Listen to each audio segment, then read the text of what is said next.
Chairperson, National Human Rights Commission, Sri Justice Arun Misra ji, members of the Commission, Sri Justice M.M. Kumar ji, Srimati Jyotika Kalra ji, Dr. M.M. Moole ji, and Sri Rajiv Jain ji.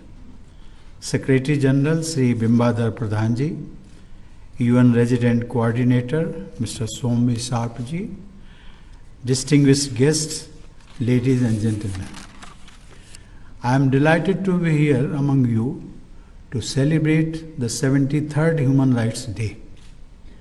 On this day in 1948, the United Nations General Assembly adopted the Universal Declaration of Human Rights. On that day, we can confidently say humankind accomplished a higher stage in its moral evolution. The Declaration spells out a series of rights and freedoms every single human being is entitled to.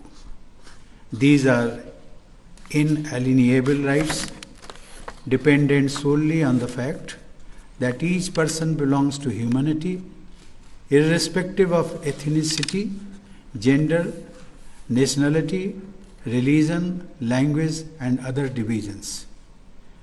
With the declaration, the global community made a formal recognition of basic human dignity, though it has been part of our spiritual traditions for millennia. The committee that drafted the Universal Declaration of Human Rights included representatives from around the world, including India. As you know, it was Hansaben Mehta, a freedom fighter and a disciple of Mahatma Gandhi, who made a highly significant contribution in rephrasing the draft preamble of the Declaration. Ladies and gentlemen, the Universal Declaration was an outcome of a human rights movement prompted by the Second World War. In India, meanwhile, it was the colonial rule that had prompted the demand for basic rights much earlier in our freedom struggle. It was way back in 1895 that the Swaraj Bill articulated human rights or fundamental rights in modern legal language as part of its vision of a constitution for India. The notion gained traction with masses after 1931, when the Indian National Congress passed a resolution specifically devoted to fundamental rights. While this Karachi session of the Congress was chaired by Sardar Vallabhbhai Patel, the resolution on fundamental rights and economic changes was drafted with key suggestions from Mahatma Gandhi. The resolution noted that any constitution of India should provide fundamental rights of the people, including freedom of speech and religion. 2 months later, Gandhiji said that the resolution on fundamental rights was the most important resolution, and it showed what kind of Swaraj he wanted to achieve. Further, the father of the nation noted, and I quote, that Swaraj is the poor man's Swaraj, or Ram Rajya. Rama symbolized justice and equity. Rama symbolized truth and charity, unquote. These ideals also inspired the framers of the Constitution. Moreover, the subcommittee on fundamental rights was headed by Sardar Patel. Another coincidence was that the subcommittee included among its members Hansaben Mehta, who was also participating in the drafting of Universal Declaration of Human Rights around the same time. The preamble of our Constitution stresses upon justice, liberty, equality, and fraternity. To my mind, the 4 words beautifully sum up the whole range of human rights. Ladies and gentlemen, the human rights discourse is justifiably centered on rights.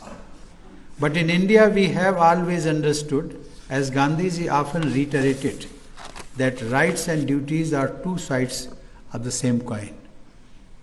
Moreover, rights of individuals are not held to be absolute, but have to be aligned with social context. In the Constituent Assembly debates, Sardar Patel had insisted on a balance between civil rights and society's own rights for the sake of order. Dr. B.R. Ambedkar, the chief architect of the Constitution, was also of the same mind.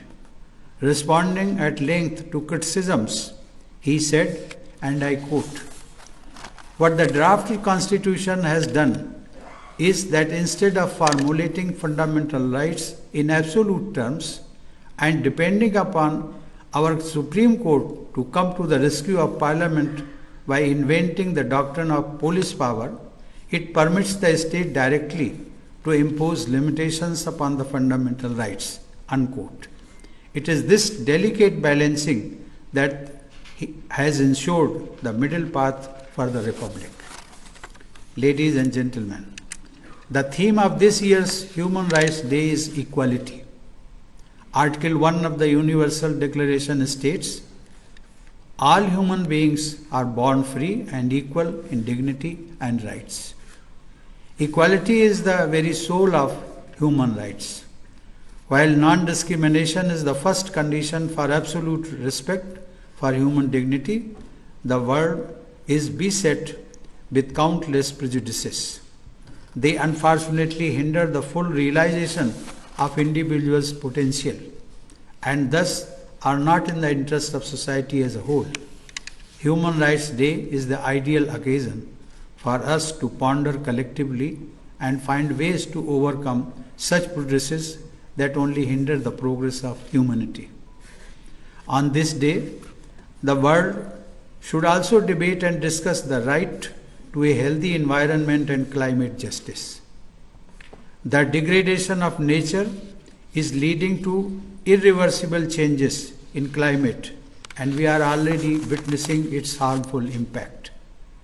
The world is waking up to the harsh reality, but it is yet to build the resolve to make decisive change. We owe it to our children that we save Mother Nature from the worst effects of industrialization. The time is running out. I am glad that India has taken initiatives at home as well as at the recently held Global Climate Conference, which will go a long way in restoring the health of the planet. Especially commendable is India's leadership in the International Solar Alliance and a series of measures to promote green energy. Ladies and gentlemen, the humanity is grappling with the worst pandemic in the history. While the pandemic is not yet over and the virus seems to be one step ahead of humankind, the world has so far responded to it by placing our trust in science and in global partnership. Though the pandemic affects the humanity universally, it is also seen that it has disproportionately devastating impact on the vulnerable sections of society. In this context, India, despite the obvious challenges, has been able to save millions of lives by adopting a policy of free and universal availability of vaccine. With the biggest vaccination exercise in history, the government has also been able to provide protection against the virus to nearly 1 billion people. I congratulate doctors, scientists, and all other corona warriors for their heroic efforts to uphold people's rights to life and right to health. In this battle with the invisible enemy, there have been multiple setbacks. During some of the more difficult times, institutions of the government tried their best to respond to a situation for which no amount of preparation could have been sufficient. The National Human Rights Commission, with its deep concern for the rights of the vulnerable and marginalized sections of the society affected by pandemic, issued several advisories which helped in improving our response. The NHRC has worked with other stakeholders including civil society, media and individual activists to strengthen human rights. Ladies and gentlemen, today's occasion presents us with an opportunity to reflect upon what it means to be a human being and our role in enhancing the basic dignity of humankind. Our rights are our shared responsibility. I congratulate Justice Sri Arun Kumar Misra, all NHRC members, special rapporteurs, and special monitors on Human Rights Day. I also congratulate all state level human rights commissions and their heads and members. My best wishes to all of you. Thank you. Jai Hind. Thank you, Honorable President Sir, for encouraging everyone to more deeply think and feel about the human rights challenges which we are facing as a nation and as a planet.